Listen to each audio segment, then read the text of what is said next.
Today's project is the Septoid Droid from the sale scene in Star Wars. But before we talk about the whole droid, I think we should recap what has already been done.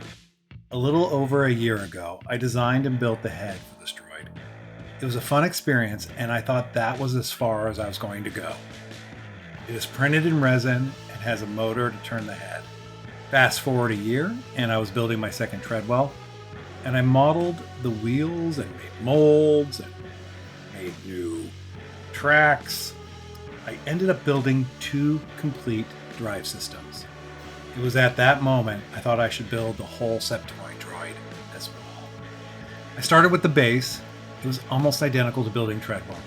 The original was a vacuform shell over a Treadwell base. I do not have the ability to vacuform anything that big, so I made mine out of wood and built over a Treadwell wood base. Once roughly shaped, I used Bondo to fill in all the seams. I painted the base with a house paint and matched it to a Montana paint color. The drive system can be installed and removed if needed. 4 bolts hold it in. I used a heavy-duty bearing on 4 beefy standoffs. This bearing is used for all of the arms. Made separate removable panels for the base. Motorized the bearing so the arms will rotate around the droid. My first mast was too thin, so a 3-inch ABS pipe is now the center mast. And I 3D modeled a top for the mast. The arms are 1-inch PVC pipe with 3D printed ends. The first section is 30 inches long, and the end of the arm is 15 inches long. The arm plate, basically the round disc all the arms are attached, is an 18-inch wooden disc with 3D printed details. I used aluminum rod for the 2 rods attached to the top of the first section of the arm. I had to make 8 of everything. The most challenging part of the build was figuring out what each tool was on the end of each arm. Some parts had great pictures and others were just blurry frames. I did my best with the information I had.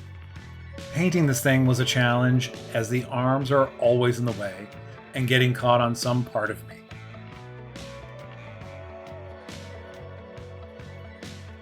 As always, I started with scrapes and scratches in the paint, mostly with a flat aluminum paint color, then washes of dirt and sand colors,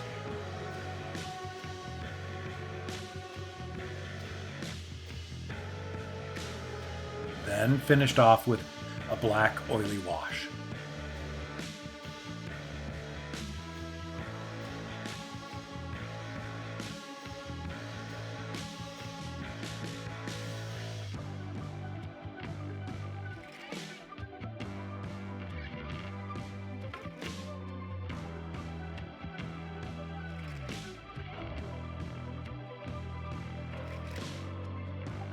Final touches included rust and more scratches.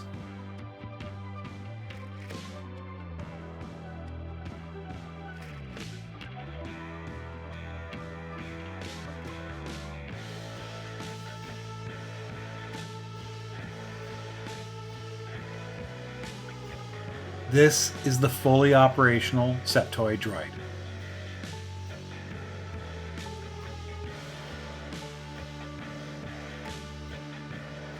Thanks for watching, and see you in the next one.